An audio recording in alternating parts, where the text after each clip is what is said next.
And here we have a prime example of an apex predator from Earth, Professor Zix9 announced, gesturing dramatically at the holographic display. Behold the ferocious... Fluffy! A human voice chirped from the back of the lecture hall. The professor's eye stalks swiveled in confusion. I beg your pardon? Sarah, the exchange student from Earth, stood up with a grin. Sorry, Prof, that's my cat, Fluffy. How'd you get her picture? The entire class of alien students turned to stare at the lone human, a mixture of horror and disbelief on their various non-human faces. Your cat, Professor Zix9 sputtered, his tentacles writhing in agitation. You mean to tell me that this razor-clawed, fang-bearing beast is your... pet? Sarah shrugged, completely oblivious to the rising panic in the room. Yeah, she's a sweetheart. Loves belly rubs and chasing laser pointers. A Glorpian student in the front row fainted, their gelatinous body melting slightly from stress. But, the professor stammered.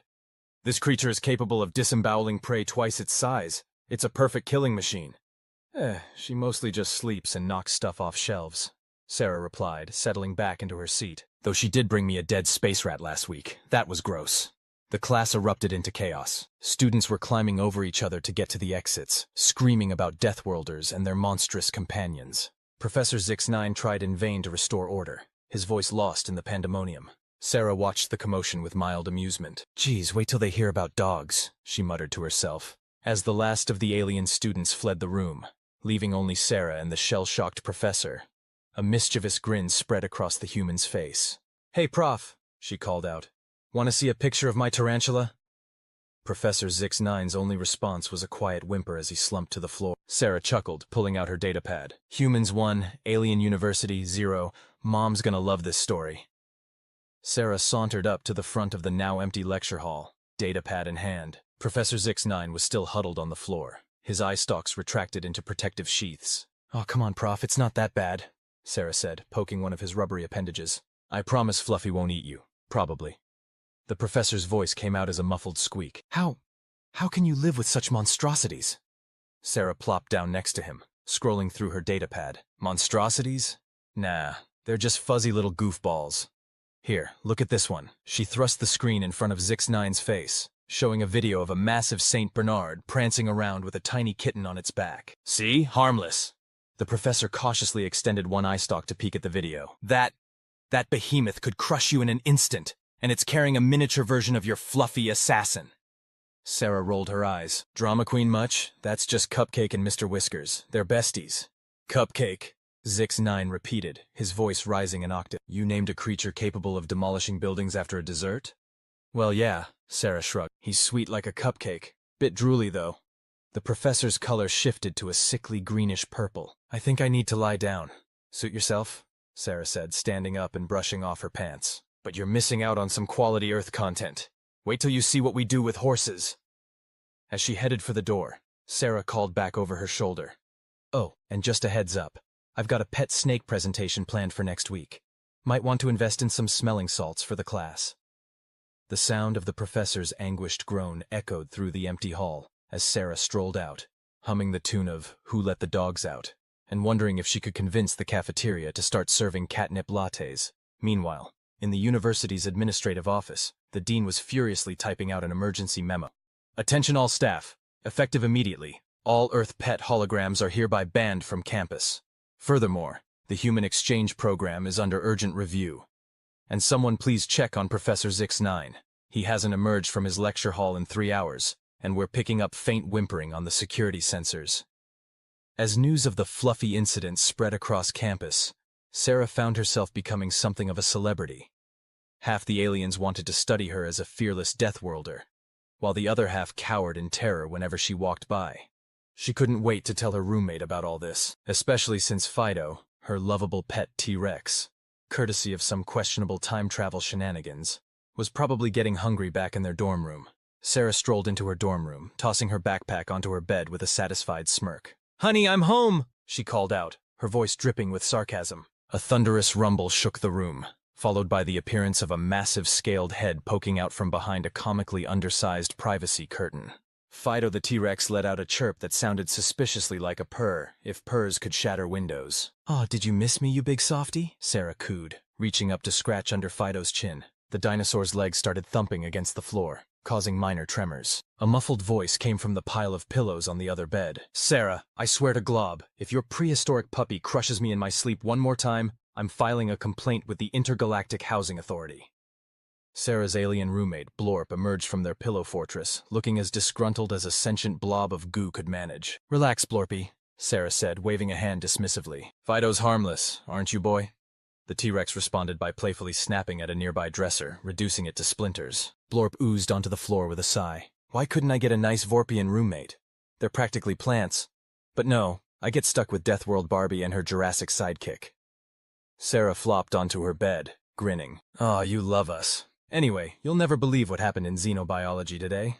I accidentally terrified the entire class with a picture of my cat." "You mean that furry little demon you call Fluffy?" Blorp bubbled incredulously. "The one that tried to knead me last week and nearly popped my outer membrane?" "That's the one," Sarah beamed. "Professor Zix9 thought she was some kind of apex predator. You should have seen their faces when I told them she was just a house cat." Blorp's body rippled with what might have been laughter. "Oh, to be a fly on the wall for that. Wait, you humans eat flies, don't you?" "Only the really adventurous ones," Sarah winked, causing Blorp to recoil slightly. Suddenly, an alarm blared throughout the dormitory. A robotic voice echoed through the halls.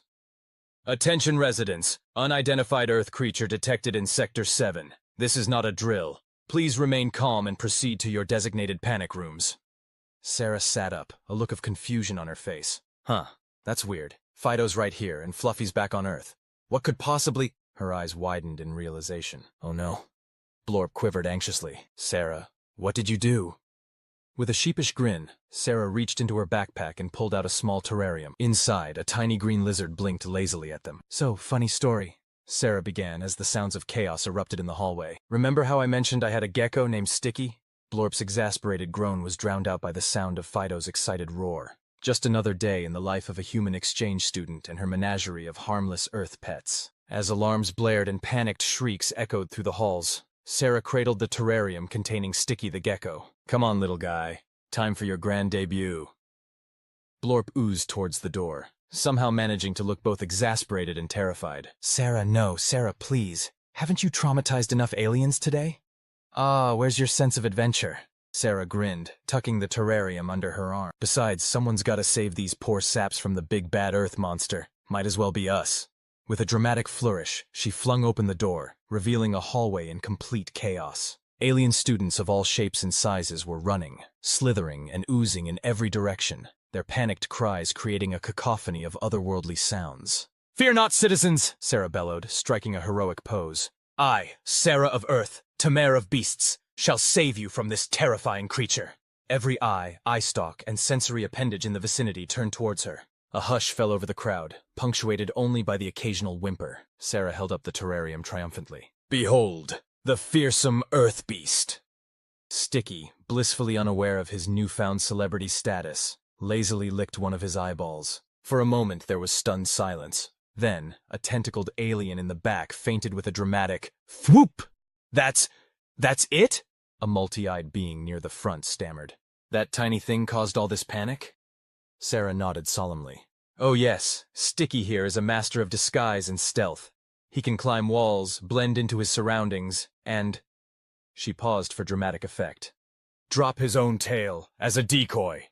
A collective gasp rippled through the crowd. "Truly, Earth creatures are beyond comprehension," someone shouted. Blorp, who had reluctantly followed Sarah into the hallway, face-palmed with a wet splat. "You're enjoying this way too much," they grumbled. Just then the Dean came rushing around the corner, flanked by security drones. "Where is it? Where's the Earth monster?"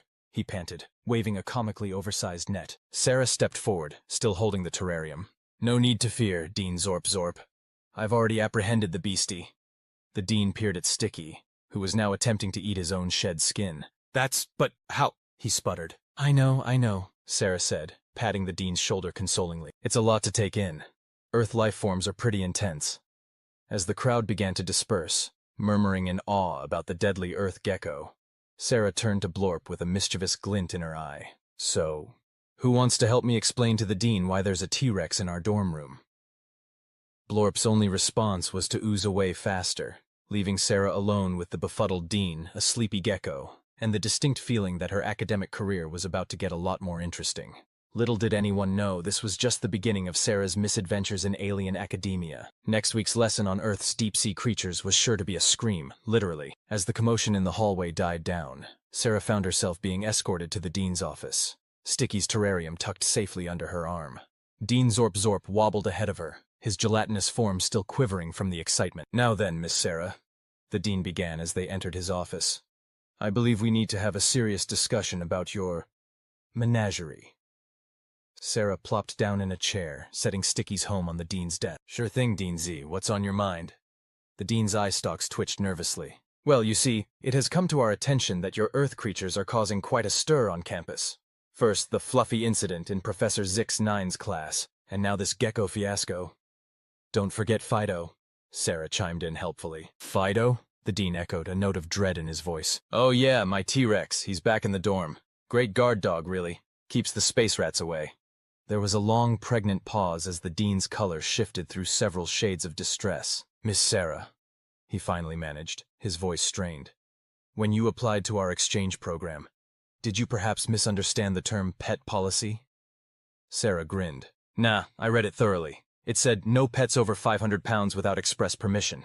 Fido's only 4.99. I measured." The dean slumped in his chair, defeated. "I see. And I suppose you have some sort of justification for the others as well?" "Well, Fluffy's not even here. That was just a picture. And Sticky? Well, Fluffy's not even here. That was just a picture. And Sticky?" She gestured to the terrarium where the gecko was now doing push-ups on a small branch. "He's basically a paperweight that eats bugs. Super useful in a spacefaring society, I'd imagine." Just then, a holographic message popped up on the dean's desk. "Urgent news from Earth," it announced. "Human exchange student Sarah Thompson's pet registration forms have been processed. All creatures cleared for interstellar travel." The dean's eye stalks drooped. "All creatures?" he asked weakly. Sarah's face lit up. "Oh boy, they finally got it sorted. This is great news, Dean Z. Now Fluffy can come visit, and my tarantula collection, and my emotional support shark." As Sarah rattled off an increasingly alarming list of Earth animals, the dean reached into his desk drawer and pulled out a bottle of something strong and decidedly non-regulation. "Miss Sarah," he interrupted, pouring himself a generous drink, "I believe we're going to need a bigger campus." Meanwhile, back in the dorm, Blorp was attempting to explain to a very confused Fido why he couldn't eat the floating holographic fish in their new space aquarium. As night fell on the alien campus, a mix of excitement and terror rippled through the student body. Tomorrow's lecture on Earth's oceanic life was sure to be interesting. Sarah drifted off to sleep that night, cuddling Sticky's terrarium and dreaming of all the wonderful cultural exchanges yet to come.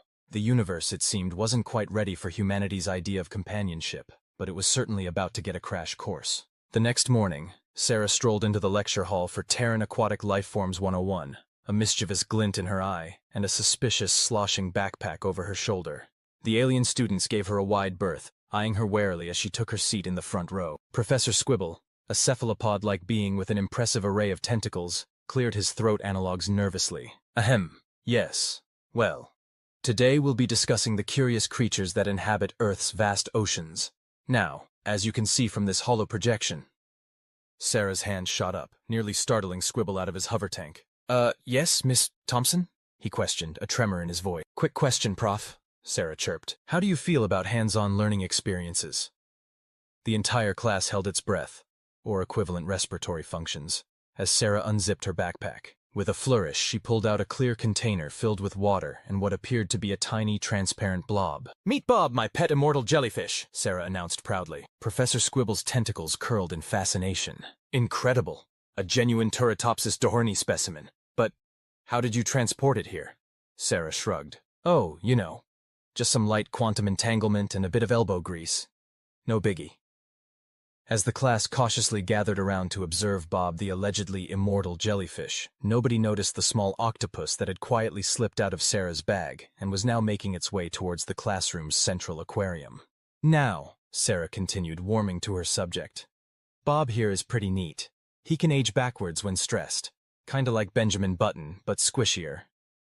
A Valaxian student raised a tentacle. "Excuse me, but what's a Benjamin Button?"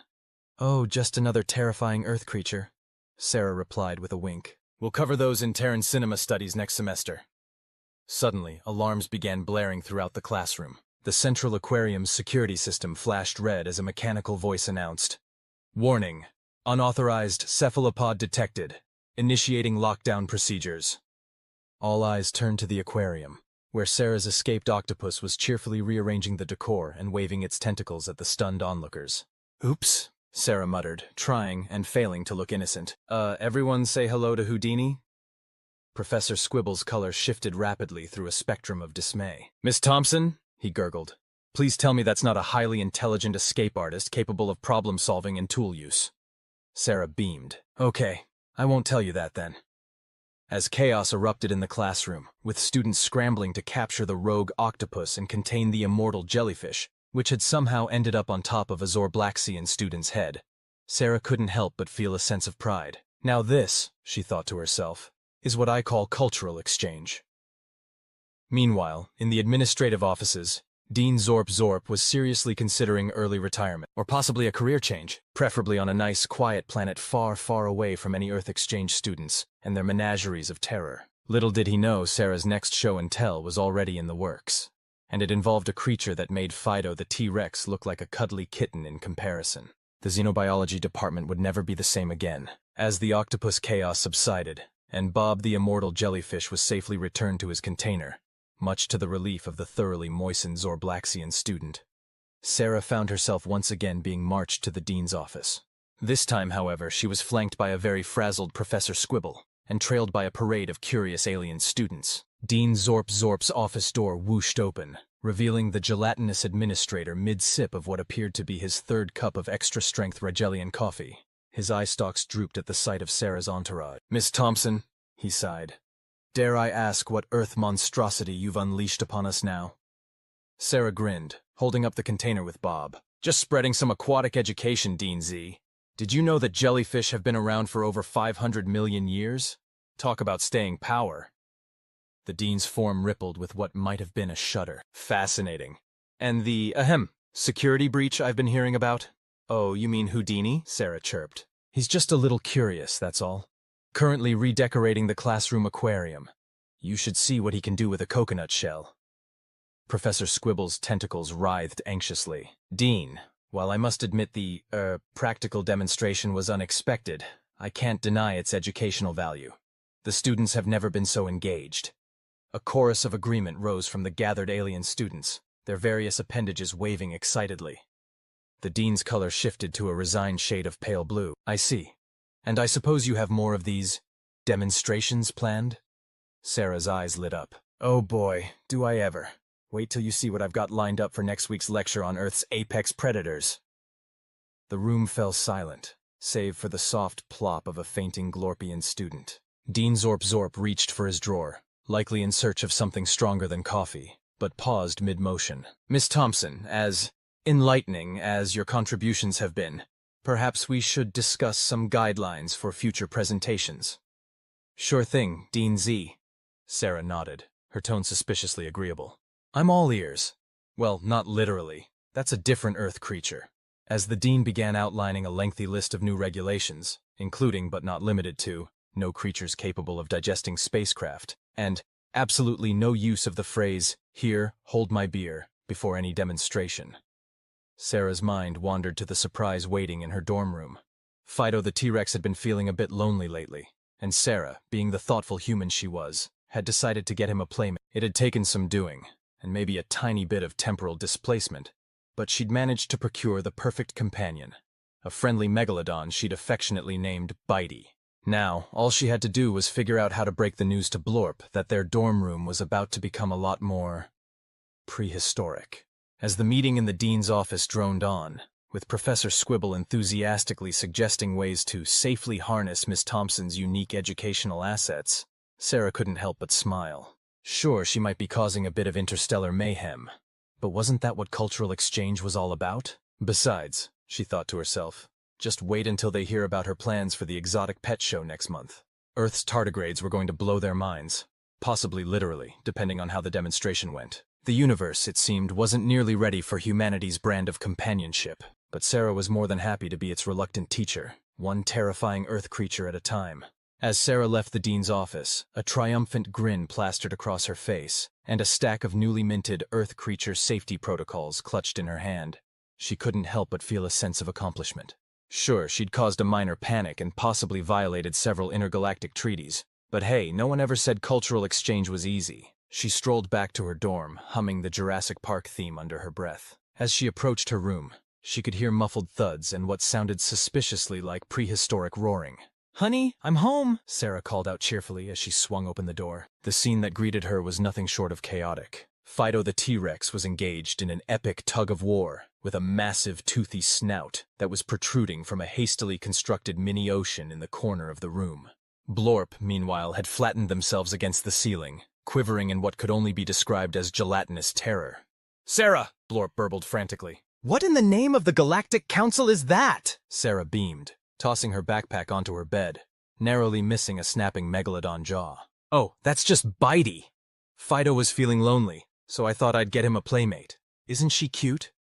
"Cute?" Blorp's voice rose several octaves. "That thing could swallow our entire floor." "Nah, she's on a strict diet, mostly giant squid and the occasional whale." Sarah paused, glancing at her blob-like roommate. You're not related to giant squid, are you?" Blorp's only response was a series of incoherent gurgles. Just then, a holographic message flickered to life in the center of the room. It was Dean Zorp, looking more frazzled than ever. "Miss Thompson," he began, his eye stalks twitching nervously. "We've just received some concerning seismic readings from your dormitory. You wouldn't happen to know anything about that, would you?" Sarah glanced at Fido and Bitey, who were now engaged in what appeared to be a prehistoric dance-off. "Seismic readings? Nope. Can't say I do. Probably just some minor tectonic activity. You know how unstable these artificial planetoids can be." The dean's color shifted to a skeptical shade of puce. "Indeed. Well, just to be safe, perhaps you could come down to my office for a quick chat about—" His message was abruptly cut off as Bitey, in a spectacular display of aquatic acrobatics, leaped clear over Sarah's head and landed with a resounding splash back in her mini-ocean, drenching the holoprojector. "Oops, sorry, Dean Z. Looks like we're having some technical difficulties. I'll swing by your office later, okay? Bye?" Sarah called out cheerfully as she switched off the fizzing device. Turning back to her prehistoric pets, Sarah clapped her hands together. "All right, you two. Who's up for a game of Don't Eat the Alien Students?" Fido let out an excited roar, while Bitey's massive tail slapped the water in what Sarah chose to interpret as enthusiasm. Blorp, still clinging to the ceiling, let out a resigned sigh. "I don't suppose there's any chance of transferring to a nice, quiet Vulcan monastery." Sarah grinned up at her beleaguered roommate. "Aw, come on, Blorpy. Where's your sense of adventure? Besides, wait till you see what I've got planned for the Interstellar Science Fair next week. Ever heard of a little Earth creature called the honey badger?" As Blorp's wails of despair mingled with the prehistoric cacophony, Sarah couldn't help but feel a warm glow of satisfaction. Sure, she might be single-handedly rewriting the university's xenobiology curriculum and possibly inciting a minor interplanetary incident, but that's what made life interesting. After all, she mused as she tossed a comically oversized steak to Fido, someone had to show the galaxy that Earth's creatures weren't just terrifying death machines. They were terrifying death machines that made excellent pets, and Sarah Thompson, Terran exchange student extraordinaire, was just the human for the job. As the semester drew to a close, the alien campus had undergone a dramatic transformation. What had once been a quiet hub of interstellar learning was now a chaotic menagerie of Earth's most infamous creatures. The xenobiology department had been expanded to an entire wing, complete with reinforced walls and emergency escape pods. Sarah stood before the assembled faculty and student body, a proud grin on her face and a tiny tardigrade named Tank perched on her shoulder. Dean Zorp, his gelatinous form now permanently stress-tinted, cleared his throat analog. "Students and faculty," he began, his voice quavering slightly. "We are gathered here today to bid farewell to our unique Terran exchange student, Sarah Thompson." A mixture of cheers, relieved sighs, and terrified whimpers rippled through the crowd. "Over the past semester, Miss Thompson has certainly broadened our understanding of Earth's life forms," the dean continued diplomatically. "From her pet T-Rex to her, friendly megalodon, and not forgetting the great honey badger incident of last week." Sarah beamed, giving a thumbs up to Blorp, who was wearing a "I survived rooming with a Deathworlder" t-shirt and looking thoroughly traumatized. "In light of Miss Thompson's contributions," the dean pressed on, "the Galactic Educational Council has decided to implement a new course. Surviving Earth, a practical guide." Miss Thompson, would you like to say a few words? Sarah stepped up to the holographic podium, Tank the tardigrade waving its microscopic limbs in what might have been a greeting. Thanks, Dean Z. You know, when I first came here, I thought I was just going to learn about alien cultures. Instead, I got to teach you all about the wonders of Earth's creatures. Sure, there were a few hiccups along the way. A Zorblaxian student, still sporting tentacle marks from the octopus incident, snorted incredulously. But I like to think we all grew from the experience, Sarah continued cheerfully. I mean, who knew that Fido and Bitey would become the mascots for the university's new extreme sports team? In the distance, the faint sound of prehistoric roaring mixed with the cheers of adrenaline-junkie alien athletes could be heard. So as I head back to Earth, I just want to say, thanks for being such great sports. And remember, if you ever visit my planet, don't forget to pack your anti-venom kit, shark cage, and a really, really big stick. As Sarah concluded her speech to a mixture of applause and nervous twitches, Dean Zorp stepped forward with a gleaming plaque. Miss Thompson, on behalf of the Galactic University, we present you with this award for Most Memorable Exchange Student in the History of the Universe. We'd also like to present you with this, he added, handing her an official-looking document. It's a bill for all the property damage, and a lifetime ban from bringing any more Earth creatures to our campus. Sarah accepted both with a grin. Ah, you guys are the best! Oh, that reminds me. I left a little goodbye present in the biology lab. Don't worry, the velociraptors are totally house-trained. As pandemonium erupted once more, Sarah sauntered towards her waiting spaceship, whistling innocently. Blorp oozed up beside her, looking both relieved and oddly wistful. You know, Sarah, the blob gurgled, as terrifying as this semester has been, I think I might actually miss you and your menagerie of nightmares. Sarah's eyes lit up. Really? Well, in that case, how do you feel about a little road trip? I hear the Andromeda Galaxy has some great exchange programs. As Blorp's panicked protests faded into the background, Sarah boarded her ship, Tank the tardigrade still perched on her shoulder. The universe might not be ready for humanity's unique brand of pet ownership, but that wasn't going to stop her from spreading the joy of Earth's creatures across the cosmos. After all, Sarah mused as her ship blasted off, leaving behind a very relieved and slightly singed alien campus. Someone had to show the galaxy that humans were more than just Deathworlders. They were Deathworlders with really, really interesting pets. The end. Or is it just the beginning of Sarah's intergalactic pet-sharing adventure?